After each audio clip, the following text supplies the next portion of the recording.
인류의 유익을 위해 지식을 발견하고 확장한다. 나사의 비전입니다.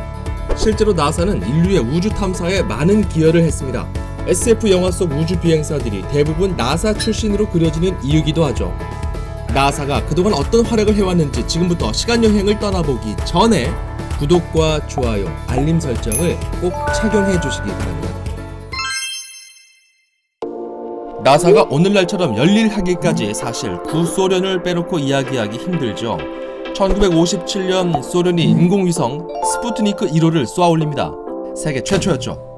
이는 미국과 소련 사이의 우주 경쟁, 나아가 오늘까지 이어지는 각국의 이른바 우주 전쟁의 서막이었습니다.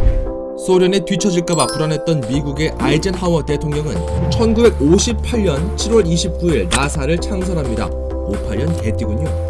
그리고 그해 나사도 우주선 파이어니어 1호를 쏘아올립니다. 1년 후 나사는 최초의 우주 비행사 머큐리 7을 공개했습니다. 이들은 미국의 영웅으로 떠올랐는데 지금으로 치면 우주 방탄소년단? 당시 나사의 비공식적 목표는 소련보다 먼저 사람을 우주에 보내는 것이었습니다. 드디어 1961년 케네디 대통령은 인류 최초의 유인 달 착륙 계획을 발표합니다. We choose to go to the moon. We choose to go to the moon. 우주 비행사를 달에 착륙시켰다가 지구로 안전하게 귀환시킨다는 내용이었죠. 1962년 미국의 우주 비행사 존 글렌은 우주 궤도에 인류 최초로 진입합니다. 그가 탄 우주선은 4시간 56분 동안 지구를 3바퀴 돌고 북대서양 바다에 착륙합니다.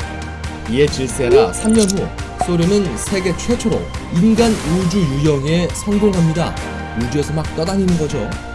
이에 나사도 비밀리에 우주 비행사 에드 화이트를 훈련시켰고 마침내 20분 동안 압축산소를 발사하는 우주총을 이용해 미국이 최초로 우주 유영을 해냅니다.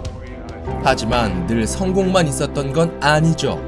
1967년 아폴로 미션을 점검하기 위한 예행 연습 중 갑자기 사령선에 화재가 발생했고 거스 그리썸, 에드 화이트, 로저 채피 등 3명이 숨지는 사고가 발생했습니다.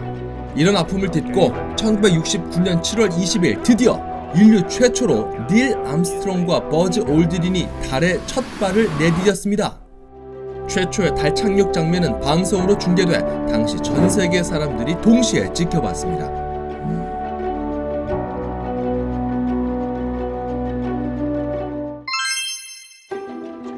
(1970년 4월) 나사의 세 번째 달 착륙선 아폴로 13호 비행 55시간 만에 산소 탱크가 터집니다. 긴박한 상황, 아폴로 13호 사령관과 비행사는 달 착륙선을 이용해서 탈출합니다. 그런데 달 착륙선의 이산화탄소 농도가 너무 높았는데요. 이산화탄소 제거기를 가까스로 수리해서 목숨을 지킵니다. 1971년 나사는 화성에도 우주선을 보냅니다. 메리너 9호가 화성을 세세하게 조사했습니다. 덕분에 나사는 세계 최초 화성 표면 85%를 지도로 제작할 수 있었죠. 나사는 처음부터 우주에 영구적인 기지를 건설할 계획을 세웠는데요.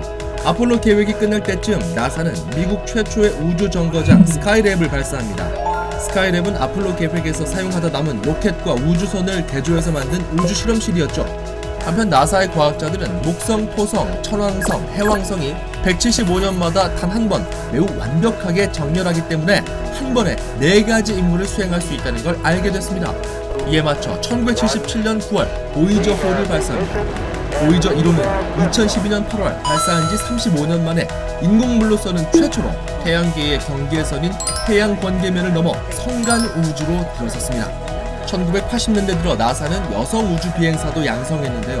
1983년 6월 셀리 라이드 박사는 우주를 비행한 최초의 미국 여성이 됐습니다.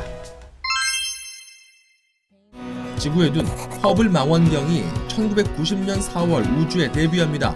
이후 30년째 인류의 시야를 넓혀주고 있는데요. 과학자들은 허블 망원경을 통해 우주의 팽창 속도가 갈수록 빨라지고 암흑 에너지가 우주의 70%를 차지한다는 사실 등을 알게 됩니다.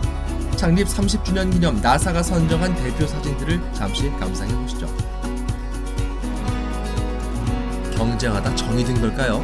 1990년대 후반부터 미국과 러시아는 전격적으로 협력하기 시작합니다. 1998년 드디어 국제우주정거장 ISS가 건설되기 시작합니다. 이후 2020년 6월 기준 19개 국가에서 240명 이상의 비행사가 ISS를 방문했습니다. 한편 2000년대 들어 인류는 태양계의 다른 행성들을 더 또렷하게 볼 수 있었는데요. 2004년 7월 카시니호는 토성 궤도에 진입하고 호이겐스 탐사선은 토성의 위성 타이탄에 착륙합니다. 이런 가운데 나사는 화성에 대한 첫사랑을 결코 잊지 않았는데요. 2012년엔 큐리오시티 로버가 화성 땅을 밟습니다. 큐리오시티는 암석과 먼지를 분석하면서 고대 화성이 거주 가능한 행성이었는지 밝히기 위해 고군분투하고 있습니다. 가끔 이렇게 셀카도 보내고 있죠. 그리고 2015년 7월 인류는 한때 태양계의 마지막 행성으로 불렸던 명왕성을 봅니다. 9년에 걸친 뉴 허라이즌스 프로젝트를 통해 인류는 최초로 명왕성을 탐사하고 내친 김에 카이퍼 벨트도 관측합니다. 2020년 나사는 민간 기업 스페이스X와 손잡고 우주 비행사를 ISS에 보낸 뒤 무사 귀환시켰는데요. 민간 차원의 우주 탐사 개발의 시대가 본격적으로 열린 겁니다. 앞으로 달을 전초기지 삼아 화성에도 사람을 보낼 계획인데요. 나사가 걷는 그 모든 발자취를 이웃집 과학자가 아주 진득하게 디스패치처럼 쫓아다니면서 알려드리겠습니다.